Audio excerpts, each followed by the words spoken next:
Nicholas here. We're going to take you from a business idea that hasn't yet manifested to a minimal viable product in just 5 mindset shifts.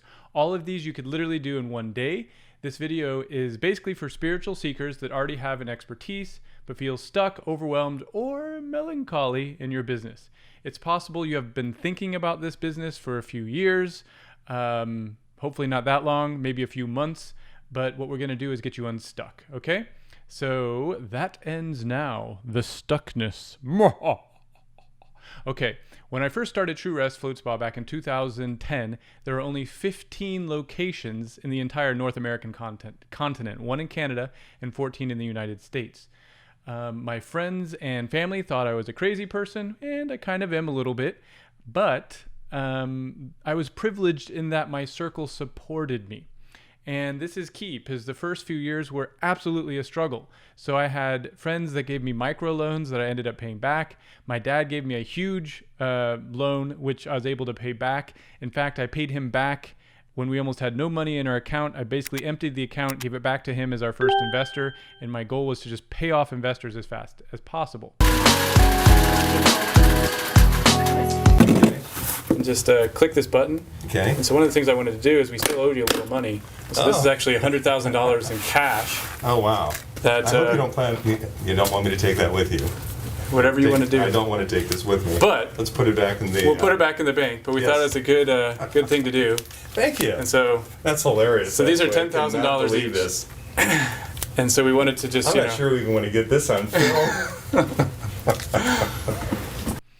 So we had some small wins along the way, and I'll get into the 5 mindset shifts that really helped me go from struggling business to success. And then I'll talk a little bit about what I'm doing now. So I stumbled across a marketing course by Ben Cummings, and this was specific to chiropractors. Now what's interesting about this obviously wasn't my niche, but all of the marketing in there really helped me look outside of the box. And then from there, I joined the Joe Polish Genius Network group and hired some of the top marketing experts in the world after that. So I had basically cracked the code to recurring revenue and happy clients. Okay. These mindsets manifested as practices and systems that allowed my business to generate a 50% net revenue. From there, I basically was able to partner with a franchising expert, Jim Rowe, and then we grew True Rest from a mom and pop shop to 36 locations in 17 states in just 4 years, which is awesome. Okay, going right into it. Mindset shift numero uno. Wait, let me do that deeper. Mindset shift number 1. Okay, this was huge for us. And we had this the day we opened. So I basically researched a bunch of gyms, massage places.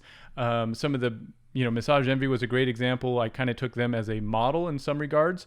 And the mindset shift was, how do I get recurring revenue? And we did this with memberships. Memberships changed our entire business model. So I stepped away from True Rest president in the first quarter of 2020, and now I'm focusing on consulting and things. But by the time we stepped away, 50 to 70% of our revenue monthly came from recurring monthly memberships. So for you, take a look at your own product, your own business model, your own idea, and think about, okay, how can I either scale this or make it something that could be a renewable, recurring product or service for my end clients. So the idea is to keep adding value. And I'll get more into value add in a different mindset. So mindset shift number 2. Mindset shift number 2. I began to think about my business from the client's perspective. I'm going to say that again. I began to think about my business from the client's perspective, not from my own biases, desires, or perceptions or perspectives. I started collecting data from my clients, and I essentially learned what they wanted, which is super critical. So when looking at new businesses, I talk to a lot of people who have ideas or they're starting new businesses, especially spiritualists. They tend to come from a place of heart-centered, mission-purposed desire, essentially. And what I see is they tend to have their own likes and dislikes and a mentality that they know better. And then that's how they roll their product or service out to the client. So for me, when I started listening to our clients' needs rather than dictating what I thought the client wanted, we were able to generate more referrals from clients, and our monthly attrition rate decreased from our members. So this is huge. Look at your own business and think about it from the client's perspective. What is your ideal client and what is it that they want? Okay? Mindset shift number 3.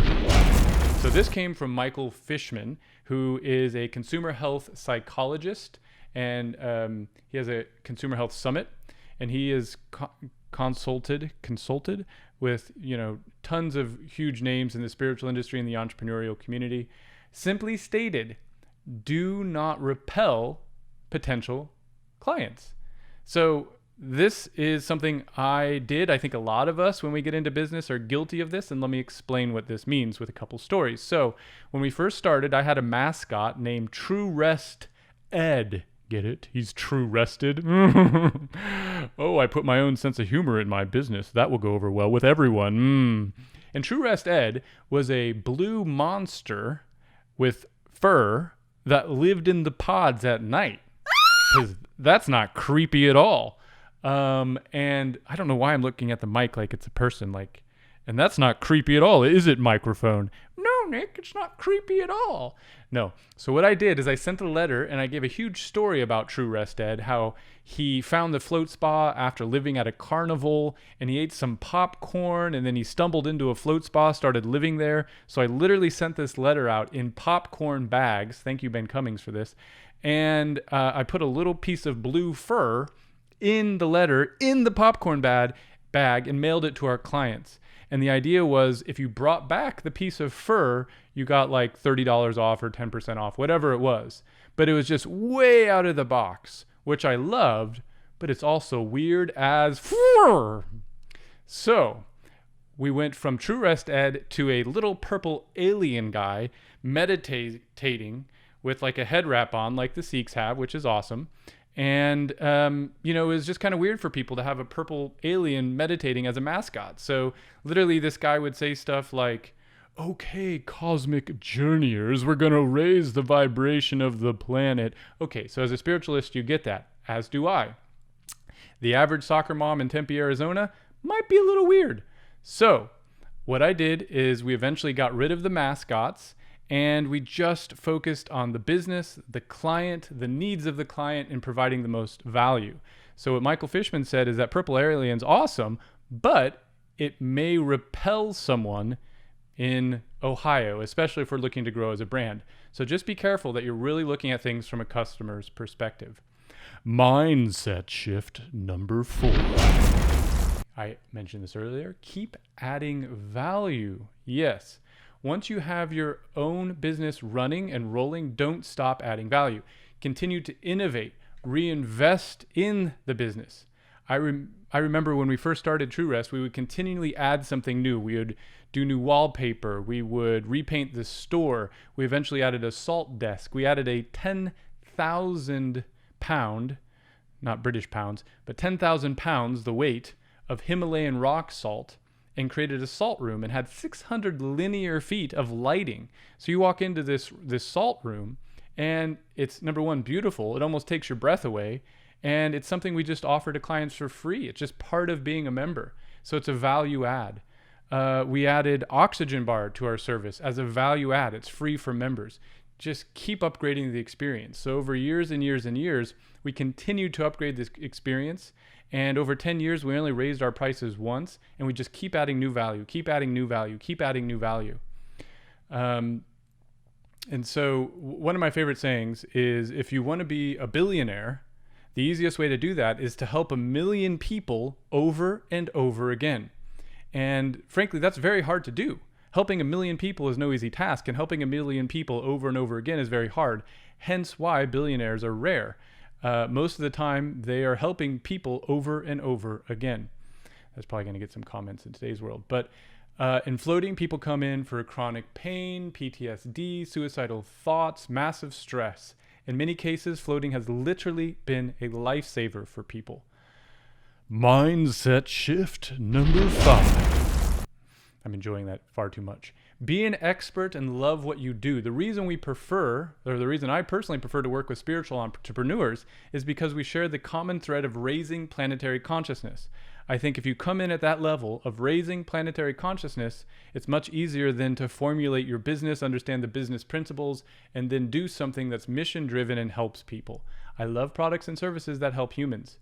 And I have a quote that I'll put up here, which is essentially the vast majority of consumable media, goods, and products are not for your well-being. They serve you by appealing to your lust for being well. There's a massive difference. So make sure you're providing a product that actually is for the well-being of humans. And I'm assuming humans are your target market. Okay. So today, as an individual, as I mentioned, I was able to step away from the business I ran for 10 years. As president, I have a successful consulting business in the entrepreneurial space. I'm helping a couple high-profile entrepreneurs build out VR spaces now for their workshops. I'm doing some stuff in TV and film, and I'm able to do those things that are exciting to me because I was able to just put my roots down, work on one company for 10 years, and now I have the flexibility to literally go help other people build their dreams. And so my dream right now is helping people build their dreams. And there's just so many pitfalls, especially as a spiritual entrepreneur. We just had 6 retrogrades, and I've had people call me up and say, "There's 6 retrogrades. I don't know what to do. I'm going to take an ice bath. I'm going to float. I'm going to do this." And the emotion induced from planetary shifts can be so intense. So as a spiritual seeker, we tend to be very empathetic. So I've told people, be sure when you're building your business, start at the standpoint of looking into the future and start building for what humanity needs in the future. Don't worry about this destruction phase that's happening now. Let's rebuild the beautiful future that we all see. So anyway, your first step is taking all of these ideas, go back, write down the 5 mindset shifts, see if these are things you're doing in your own business, your own product, your own idea, and see how you can shift that for your end user, the consumer. And if you need help, that's why I'm here. That's why I'm doing this. I actually have a link for a free webinar that is going to go into ridiculous detail on how to take that idea out of your head, okay, and put it into an ebook, how to put it into a course, how to put it into one-on-one consulting. And I want you to start being able to generate revenue right away, especially in this world. We need to figure out how to do things online. We need to figure out how to do things as a tribe. And it's really about uplifting everyone so everyone can raise. It's not about tearing everything down. It's about uplifting everyone. Personal opinion. So click the link in the description. I appreciate you for taking the time out of your day. I'm trying not to burp. I need a glass of water. This was all in one take. You notice there's no cuts. Well, I did cut to like some screenshots and stuff. Oh, I just hit the mic. Okay, I need to end the video. Thank you.